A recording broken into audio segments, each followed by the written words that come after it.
If there's anything inherently wrong with globalization, I think that the progress we've seen, economic progress we've seen, development progress we've seen, is very much due to the cooperation and coordination that underpins globalization. But why everybody's talking about the downside of it?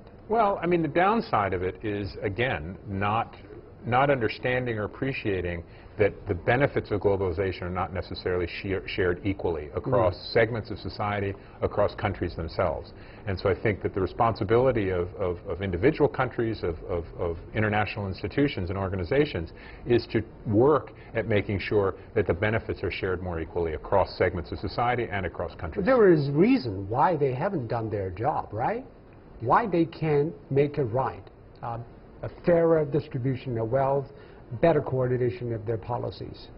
Well, part of it is hindsight is 20/20, right? It's very easy to look back at history and understand what we've done wrong. It's much harder to look in the future and predict what the challenges are going to be at any particular point in time.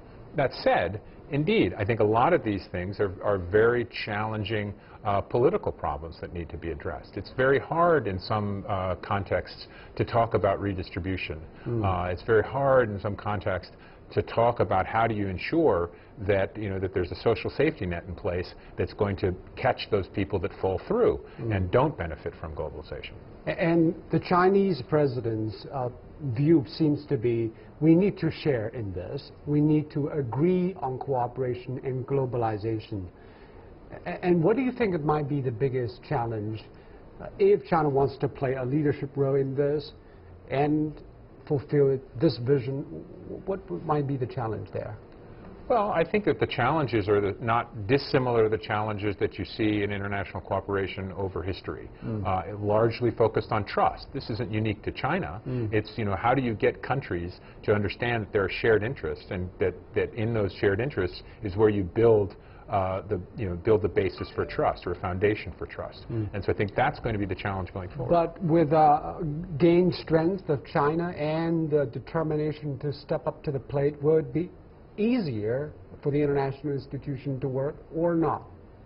I think ultimately it's easier. It's going to be, there are going to be teething pains as the world adjusts to a different economic structure across the globe. But I think at the end of the day, the degree to which economic power isn't concentrated in one region or in one country, that's better for the world as a whole.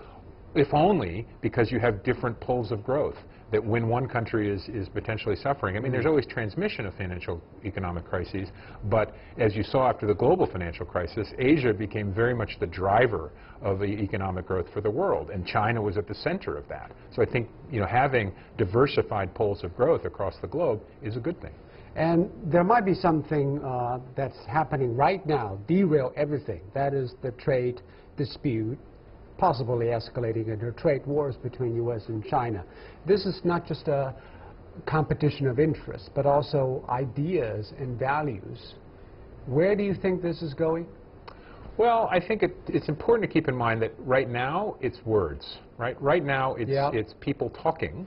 You don't think it will be translated into action? I certainly hope that it's not translated into action. I don't have a crystal ball. I can't tell you where it's going to go. Do both sides have enough incentives to go into I think there's so much mutual dependence by these two countries. Because these economies are so intertwined, to disentangle those shared interests is going to will take a lot of work and do a lot of damage to the economic potential of both countries. So I think over time, cooler heads will prevail, and that we won't see the outbreak of a trade war.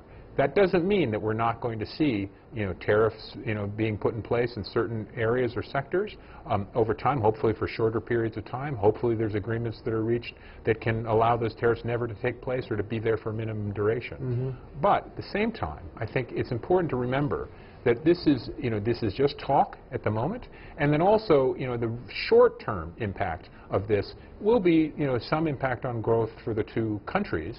It's not going to necessarily be a huge drag on global growth, at least in the immediate term.